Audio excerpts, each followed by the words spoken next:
है और वो है सुशांत सिंह राजपूत के केस को सीबीआई इंक्वायरी के लिए हरी झंडी दिखा दी गई है।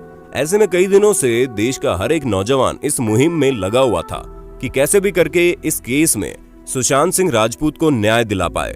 और जब ये चीज ऑफिशियल हो गई तो लोगों के चेहरे पर एक अलग सी खुशी है। पर दोस्तों, क्या कभी आप लोगों ने सोचा है क्यों सीबीआई इंक्वायरी के लिए इतना ज्यादा जोर दिया जा रहा था? आखिर सीबीआई क्या करती है, कौन है, उसका काम करने का तरीका क्या है? अगर आपको इन सभी चीजों के बारे में जानना है तो आज मैं यानी आपका दोस्त विशाल प्रजापति अपने इस वीडियो में आपको सीबीआई से जुड़ी एक एक बात बताने वाला हूँ। इसलिए इस वीडियो को अंत तक जरूर देखना और अगर आपको वीडियो पसंद आए तो उसे ज्यादा से ज्यादा लोगों तक शेयर भी कर देना। चलिए वीडियो को शुरू करते हैं, लेकिन हाँ, वीडियो शुरू करने से पहले एक छोटी सी रिक्वेस्ट है। वीडियो के नीचे रेड कलर का सब्सक्राइब बटन दिख रहा होगा, उस पर क्लिक करके सब्सक्राइब कर लें और साइड में बेल आइकॉन भी दिख रहा होगा, उस पर भी क्लिक कर लें ताकि आपको वीडियो मिले सबसे पहले। दोस्तों, ऐसा कई बार होता है कि कोई चीज जनता के मन को खटकती है और वो बढ़ चढ़कर सोशल मीडिया पर उसके बारे में लिखते हैं। ऐसा कई बार हुआ है जब कई सारे मामलों में जनता ने सीबीआई मांग की है, लेकिन आज तक जो रिकॉर्ड सुशांत सिंह राजपूत के केस ने बनाया वो शायद किसी ने नहीं बनाया। क्योंकि जब से अभिनेता सुशांत सिंह राजपूत ने सुसाइड किया है, या फिर हम कह सकते हैं कि इनका मर्डर हुआ है, क्योंकि इन दोनों ही बातों का आपस में बहुत बड़ा ताल्लुक है और वो ताल्लुक क्या है ये सीबीआई जांच ही पता लगा सकती है और इसी वजह से सीबीआई जांच मांगी गई है। ऐसे में दोस्तों, चलिए आज आपको सीबीआई के बारे में कुछ ऐसी बातें बताते हैं कि क्यों जनता इन पर इतना विश्वास करती है। दोस्तों, अगर हम शुरुआत से ही बात करें तो 1963 में सीबीआई यानी कि सेंट्रल ब्यूरो ऑफ इन्वेस्टिगेशन का गठन हुआ था। हालांकि जब शुरुआत हुई तो भ्रष्टाचार और घोटाले जैसे मामले ही सीबीआई के हत्थे चढ़ते थे, लेकिन बाद में इसमें हत्या और इसके अलावा जो गंभीर अपराध है उन सभी चीजों के लिए जब किसी राज्य की पुलिस टीम ठीक से काम नहीं कर पाती है तो केस सीबीआई को दे दिया जाता है ताकि वो बिना किसी पॉलिटिकल प्रेशर के चीजों को अपने हिसाब से हैंडल करे। जब सीबीआई का गठन हुआ तो इसे कई हिस्सों में बांटा गया, जहां एंटी करप्शन डिवीजन, जिसमें भ्रष्टाचार और धोखाधड़ी के केस का इन्वेस्टिगेशन ये डिपार्टमेंट संभालता है। ऐसे में एंटी करप्शन डिवीजन सबसे बड़ा हो गया क्योंकि इसमें सरकारी लोगों द्वारा की गई हरकतों पर नजर रखनी होती है, जिसके लिए बहुत ही हायर ऑफिसर्स की जरूरत पड़ती है ताकि वो चीजों को हैंडल कर पाए। दोस्तों, उसके बाद आता है इकोनॉमिक ऑफेंसेस डिवीजन। जैसा कि नाम से ही समझ गए होंगे कि जितने भी इकोनॉमिक फ्रॉड या इकोनॉमिक ऑफेंसेस होते हैं, यानी कि वित्तीय मामले जिसमें कोई भी गड़बड़ियां होती है या फिर कोई भी फ्रॉड होता है, धोखाधड़ी के साथ साथ विदेशी मुद्रा अतिक्रमण, पुरातन विभाग की चीजें या फिर सांस्कृतिक चीजों की बढ़ती तस्करी हो, यानी कि ऑल टोटल अगर कहें जो चीजें देश की इकोनॉमी से जुड़ी होती है वो सभी इस डिपार्टमेंट में आती हैं। ऐसे में इनको संभालने का सारा जिम्मा इकोनॉमिक ऑफेंसेस डिवीजन को जाता है।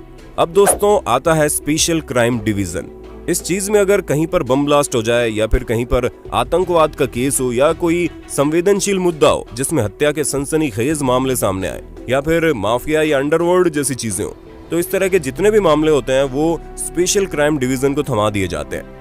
अब चले दोस्तों, हम आपको बता दें कि आखिर कोई भी केस सीबीआई तक कैसे पहुंचता है और इसकी अनुमति कैसे मिलती है और कौन इसे कर सकता है। ऐसा होने के कई सारे तरीके होते हैं। सबसे पहले तो हम आपको बता दें कि अगर कोई राज्य ये सिफारिश करे, जैसे कि बिहार राज्य ने सुशांत सिंह राजपूत के केस में कोशिश की कि सीबीआई तक जांच पहुंचाई जाए, तो उन्होंने अपनी पूरी एड़ी से लेकर चोटी तक का बल लगा दिया।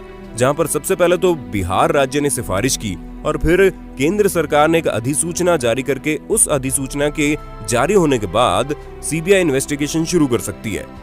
और जैसे ही सीबीआई के हत्थे कोई केस चढ़ता है, वैसे ही तुरंत वो लोग स्टेट पुलिस के पास जितनी भी इंफॉर्मेशन, जितनी भी इन्वेस्टिगेशन की रिपोर्ट होती है, सब कुछ वहां से टेक ओवर करते हैं। कोई भी चीज छूटने नहीं पाती है, क्योंकि अगर कुछ भी छूट गया तो बाद में ये पता चला कि स्टेट पुलिस ने छुपाया है तो उन्हें भी मुजरिम समझा जाता है। अब दोस्तों, सुशांत सिंह राजपूत का जो केस है वो सुप्रीम कोर्ट गया था। वहां पर सुप्रीम कोर्ट ने महाराष्ट्र पुलिस को कुछ समय की मोहलत दी ताकि वो जितनी भी चीजें इस इन्वेस्टिगेशन से जुड़ी हुई है उन्हें कोर्ट के सामने पेश करें।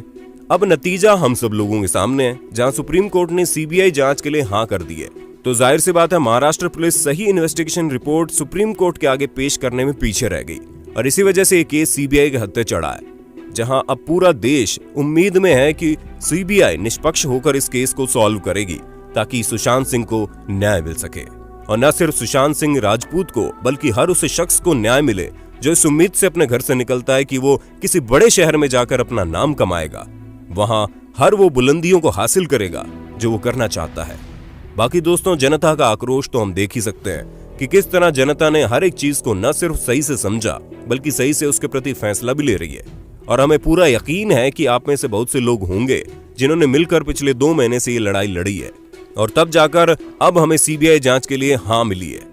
ऐसे में हम अपने चैनल के माध्यम से उन सभी दर्शकों को शुक्रिया अदा करना चाहेंगे जो इस देश के भाई भतीजावाद जैसी चीजों को हटाकर एक्चुअल का टैलेंट देखना चाहते हैं। और अगर आप भी ऐसा चाहते हैं तो जो चीजें आपने ट्विटर और इंस्टाग्राम से लेकर हर जगह फैला दी थी वही चीज आप हमारे कमेंट बॉक्स पर भी जरूर लिखना, जहां हम भी चाहते हैं कि हमारा पूरा comment box justice for SSR से भर दें, ताकि हम ये समझ सकें कि आप भी देश में उस सिनेमा और उस टैलेंट के साथ है जो वाकई में टैलेंट कहलाने के लायक है।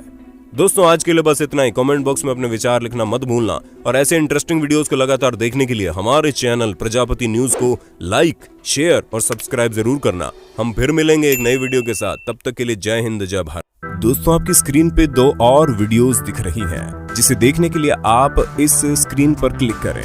दोनों देखिएगा, बहुत अच्छी वीडियो बनी है।